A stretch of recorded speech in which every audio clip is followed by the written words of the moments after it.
Santos tem técnico, tá?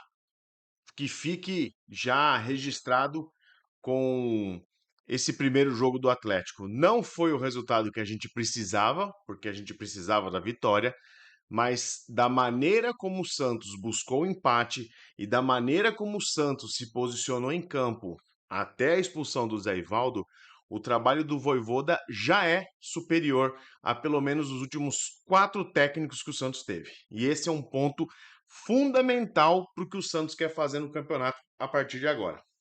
Pós-jogo, a partir deste momento no meu canal do Santos, peço para você se inscrever, deixar o seu like e também comentar o que achou do jogo. Faltam 9 inscritos para a gente chegar a 4.700. Se você puder me dar essa ajuda, te agradeço. Bom, vamos lá. Foi pênalti, tá? Foi um pênalti absurdo, tá? Não marcar esse pênalti, o Bruno Arleu tá de brincadeira, porque foi muito pênalti. Assim, é difícil tentar explicar o que que ele não quis enxergar ali e pior, o que que a galera do VAR estava fazendo, né? Porque nada explica o VAR não ter chamado o Bruno Arleu naquela hora para revisar o lance, porque o Scarpa acerta inteiro o Neymar sem a bola, né? Dentro da área, pênalti, e os caras não conseguiram dar. Eu vi agora no TikTok esse recorte no GE. E a legenda tá assim: dividida entre Neymar e Scarpa. Eu quero saber quem que foi o cara que conseguiu chegar nesse título brilhante, porque esse cara é muito bom, tá? Porque você conseguir chamar de dividida um lance em que o cara dá um carrinho por trás, no tornozelo do cara que não está com a bola, e isso ser uma dividida, é só se estiver dividindo o tornozelo do cara que tá levando a pancada. Mas enfim, a gente já sabe como a banda toca para os lados de lá.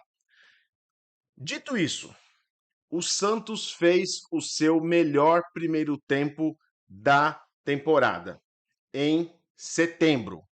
E é por isso que a gente está nesse buraco. Mas existe um motivo. E o motivo é esse cara aqui. O Vojvoda, em 2 semanas de trabalho, conseguiu dar identidade a um catado que existia até então. O Santos jogando na Arena MRV, que não é um lugar fácil, ele conseguiu controlar as ações no primeiro tempo contra o Atlético. Atlético que vinha de uma eliminação para o rival, que vinha jogar pela primeira vez de técnico novo na frente da sua torcida, e o Santos conseguiu e teria saído do primeiro tempo ganhando o jogo, não fosse a furada absurda do Neymar, e a gente vai falar de Neymar daqui a pouco, e o pênalti não marcado. Mas o Santos jogou bola. Depois de muito tempo, parecia que os caras sabiam o que tinham que fazer. Você enxerga movimentos coordenados entre as áreas do campo. E isso pode parecer o mais básico de tudo, mas faltava no Santos. O time do Kleber Xavier não sabia o que fazer com a bola.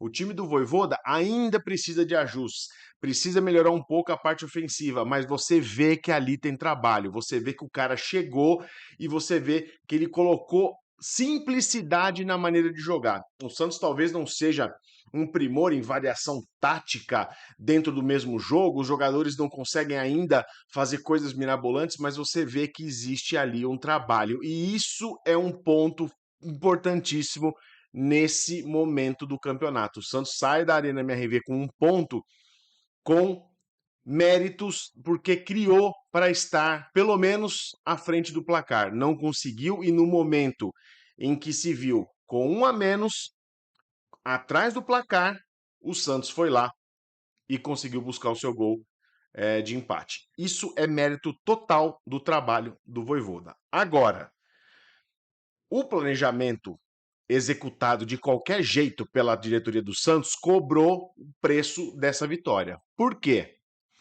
Porque esse camarada aqui, chamado Zé Ivaldo, que não pode mais jogar com a camisa do Santos. Ele não pode mais. A gente precisava de zagueiro, nós contratamos 2.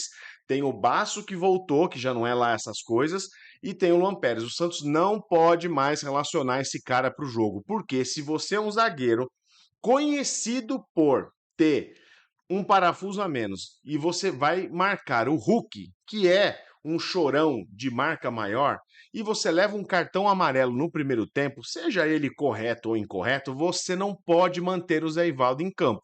Errou o Vojvoda? Errou. Mas, infelizmente, o Santos foi prejudicado por conta do Zé Ivaldo. A gente sabe que é difícil de individualizar, mas não tem como fugir de que ele foi responsável direto. Até porque o Santos vai, na mexida, podia ter um prejuízo maior. E tem que ver se não vai ter mesmo. Porque o Adonis Frias entra na vaga do Zé Ivaldo e no primeiro lance em que ele é acionado, porque o gol sai exatamente nas costas dele, ele tá todo perdido, porque acho que nem entendeu ainda a dinâmica do jogo e o gol sai exatamente pelo lado dele. Ou seja, a gente pode ter perdido um cara que acabou de chegar psicologicamente, eu acho isso exagerado, mas pode acontecer. Depois, a partida que ele fez foi bem regular e bastante honesta, então não acho que tenha um problema futuro aí. Mas a gente poderia botar tudo a perder em cima de um cara que é novo no elenco e estava se provando, porque entrou numa fria, porque um cara cabeçudo como o Zé Ivaldo fez a bobagem que fez. Esse é o primeiro ponto errado do planejamento. O segundo é, eu não vou dizer que é um problema, mas é uma sorte. Quando o Brasão sai daquele jeito que saiu, já foi desesperador o suficiente pela pessoa do Brasão, ele saiu ali meio desacordado, vai de ambulância, sempre é uma cena muito forte. Você tem o Diógenes aquecendo lá de fora. Todo mundo que vê os treinos do Santos fala que o Diógenes não é lá essas coisas. Nessa hora você pode gostar ou não gostar, mas o João Paulo é mais goleiro que o Diógenes. E olha que ele foi bem, o Diógenes foi bem hoje. O Santos saiu com empate graças a duas grandes defesas que ele faz. A segunda que ele faz movimentando o braço para cima num gesto de reação super rápido é impressionante. Tomara que ele seja o cara que vai conseguir aguentar a bronca de seu reserva. E beleza, mas de novo, a maneira como a diretoria toca o elenco é tão bizonha que a gente ficou sem um goleiro reserva e quase a gente começou a repetir o roteiro lá de 2023, quando a gente ficou umas rodadas sem o João Paulo e entrou o Vladimir e todo mundo sabe o que aconteceu naquele tempo lá. Mas o Diógenes foi bem, ele não teve culpa de nada, nas vezes que precisou intervir, foi bem, saindo do gol, dando soco na bola, espalmando para o lado. Essa defesa que eu falei do Arana foi também sensacional. Então, assim, que se ele precisar ser acionado no jogo contra o São Paulo na semana que vem, que ele consiga fazer um jogo regular como fez hoje. Fez um arroz com feijão ali, bem temperado, bem entregue. E esse é o segundo ponto, o planejamento errado. E agora, o último ponto, que esse realmente, para mim, é uma preocupação. Eu passo muito pano para esse cara, tá? Eu sou declaradamente Neymarzete. Mas o Vojvoda precisa sentar com o Neymar depois desse jogo e conversar com ele sobre posicionamento dentro de campo. O Neymar não pode jogar mais como meia. Não pode. O Rolenzer vai voltar e se o encaixe que foi feito no meio-campo com o Zé Rafael, Vitor Hugo e Schmidt, que aliás foi muito bem, tá? O Vojvoda tem tanto mérito nesse trabalho que ele conseguiu fazer o Schmidt tocar a bola para frente, que é uma coisa inimaginável. E o Schmidt foi bem hoje. O Zé Rafael jogou uma partidaça. O Vitor Hugo achei meio discreto. Mas o Neymar não pode mais ser 10. O Neymar tem que jogar dentro da área. E aí você vai falar, pô, mas quando ele jogou dentro da área, ele finalizou uma na mão do goleiro, que foi pênalti na sequência, e uma hora que a bola veio dentro da pequena área, ele furou. Ele podia ter matado o jogo ali. Podia. Só que eu acho que é muita pretensão para um time que está brigando contra o rebaixamento falar que quer botar o Neymar no banco de reservas. Se a gente tivesse uma condição de meio de tabela, eu até diria que daria para a gente favorecer o físico em prol do técnico. Só que a gente não tem basicamente técnico nenhum nesse time. O Neymar é o último lampejo que a gente tem. Preocupa a situação? Preocupa.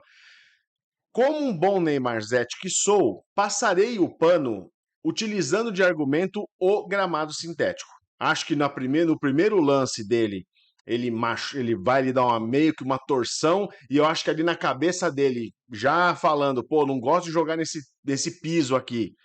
É, já no primeiro lance já deu uma pisada em falso, no segundo já tomei uma no tornozelo também. Acho melhor ir com calma.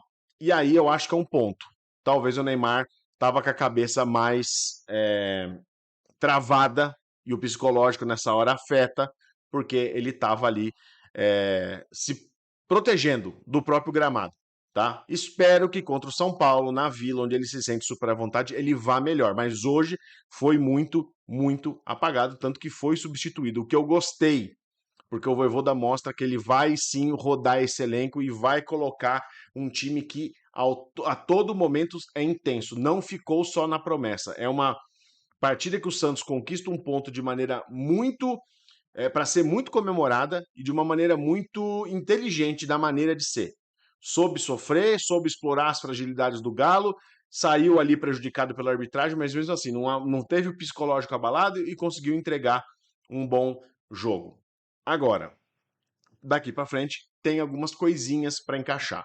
Eu acho que a hora que o Bom Tempo entrar nesse time, ele não sai mais, está machucado, deve voltar em breve. O Roleiser é outro que eu acho que gera uma expectativa muito grande do tanto que ele vai melhorar no encaixe que esse time teve, porque hoje o Neymar jogando de 10 teve muito espaço para criar e eu acho que ele vai começar a gerar isso também para o Roleiser.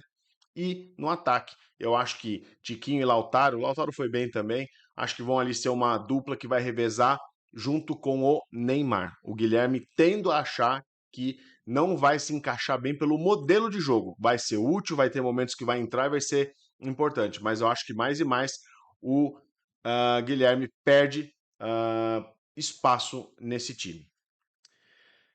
Muito bem, conquistamos um pontinho, podíamos ter conquistado três, mas acho que ficou de bom tamanho. A postura, a variação dentro do jogo e o psicológico me agradaram. Acho que temos finalmente um técnico, dá para agradecer muito pelo que o Vojvoda topou fazer, porque se estivesse na mão de outro, eu acho que a gente estaria bem mais enrolado. Conta para mim nos comentários o que, que você achou. Gostou do jogo? Não gostou do jogo? Deixa o like. 9 inscritos para chegar até 4.700. Conto com a sua ajuda. Estou de volta no próximo vídeo. Um abraço. Tchau.